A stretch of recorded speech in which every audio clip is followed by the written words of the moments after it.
Hello, welcome to my channel. This morning early I had to run out to the Family Dollar store. I had gone down there 2 days ago to buy dog food, and I came back with everything but dog food. So today I had to go get their Nutrish, their Rachel Ray Nutrish, because it's tiny little bites and they're tiny babies. And as I drove up in the parking lot, I saw this man getting out of his truck, and I got out of the car and locked it and started toward the door, and he sort of turned, he saw me, and he waited. And when I got up to the door, he opened it up for me, and I said, "Well, thank you so much." I said, "Your mama raised you right." He said, "Yes, ma'am." Well, I got my dog food, and I came on home, and I fed my dogs, and I got to thinking about something. That young man in his 40s, he was about my son's age. He was kind and respectful. "Yes, ma'am," he said. That would be something my son would say, something my son would do. And I got to thinking about the fact that it seems today we're lacking a lot of respect and kindness and courtesy, just plain courtesy, especially toward our elderly, our seniors, and I'm one of them. My daddy raised me to always say yes sir, no sir, yes ma'am, no ma'am. He raised me right, and I raised my kids right, and they do the same thing. But it reminded me of a story that happened a few years ago, and I was about 67 at that time, so I was a senior citizen. I had one of those big old Dodge Caravans, you know, the kind that have 3 rows of seats in them and they're really long. I'd gone to Lowe's to pick up some stuff, and I came back out and was loading it in my van, and I noticed a truck parked right next to me. It wasn't there when I went in. It was one of those, what I call you gotta get a ladder to get up in it, pick 'em up truck. It was one of those huge trucks with great big wheels. And there was a young woman in there, and she was talking on her cell phone, but she had the door open. I mean wide open. She had her leg up against, her boot up against the door, as if to hold it open. And I noticed that her tires were way over the line in my space. So with her door open, there were about 2 inches between her door and my side view mirror. So I was thinking, well, she'll see me and she'll close her door a little bit so I can get out, because I don't know if your Lowe's is like ours, but the spaces between the cars, the lane in between cars parked one direction and cars parked in another direction, that lane is skinny. And I'm in a big old Dodge Caravan. "Well, hi, baby." My Toolie says hello. He said hello. Yeah. So anyway, I know that I'm going to have trouble getting out if she doesn't shut her door, or at least pull it a little bit. Oh, she'll see me. She'll see me. So I got in. I started the van up. Nope. She didn't make any indication that she saw me. She did not close that door. She didn't even look in my direction. She was busy talking on the phone. She was using her hands, and boy, she was motioning all kinds of things to whoever was on the phone. So I started backing up, and I backed up very, very slowly, thinking, well, she's eventually gonna have to close her door, but she did not. So I tapped the horn.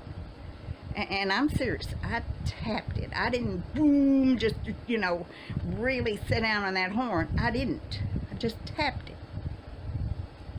And man, she looked at me And her face was just pure rage. Her eyes got big as saucers. I could see just about every tooth in her mouth. And she still had that cell phone. And I'm trying to back up, and I'm noticing that this woman is angry. She comes out of that truck. She jumped down out of that truck. That's how tall it was. And she came at my car. And by this time, I got the front already out in that middle driver's lane. I'm already out in there.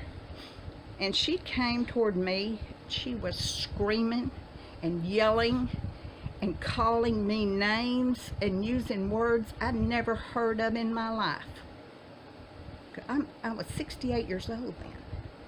I wasn't raised to use words like that. I didn't raise my children to use words like that. There was no reason for anybody to use words like that. It wasn't a big deal, but it was parking lot rage. That's exactly what it was. And she had her phone, and she had her audience, and that made her braver. And the more she screamed and yelled, the more people began to notice her.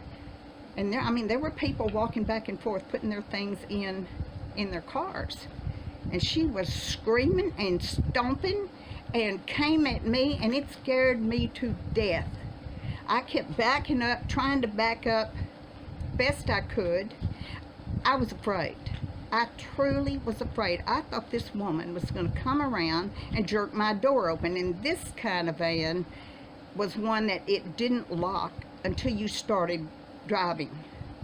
So I reached down, when she got to the side of the car, I reached down and I locked it.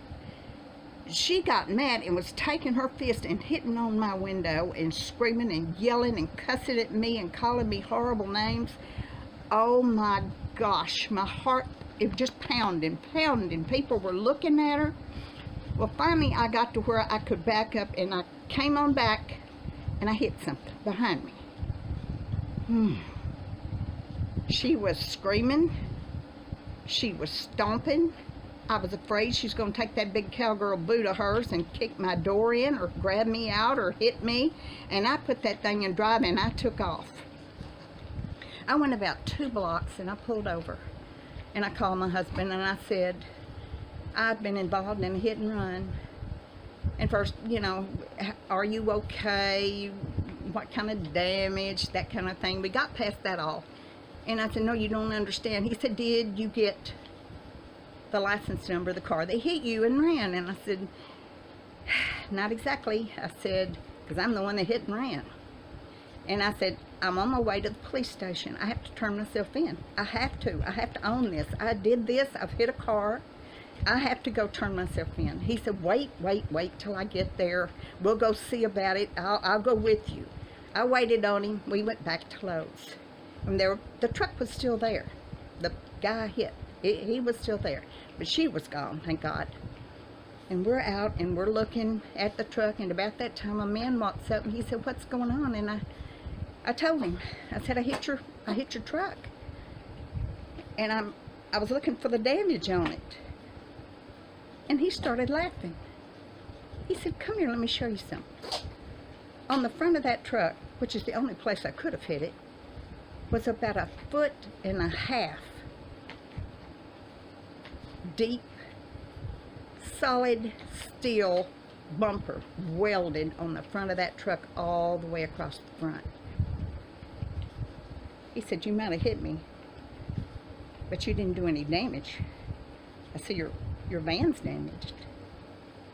But that's why I put this on here, just things like that. He said, but I do appreciate your honesty. And I thank you for coming back and telling me. So what I took out of this were 3 things. He was kind. He was courteous. He was considerate. But now the woman, she was neither of those things. And it wouldn't have cost her a single thing to have been at least one of those things. I think today we treat our senior citizens with such disdain We're so mean to them, so tacky to some of them. All we have to do is be kind and considerate. It's not going to cost us anything. It's going to do them a world of good. So that's my story today. Thank you for stopping in, and I hope you will be kind, considerate, and thoughtful to other people, and have respect for your seniors. They're still here for a reason. They're tough. So, if you haven't subscribed, it sure would be nice if you would. So until next time, I'll see you soon. Bye-bye.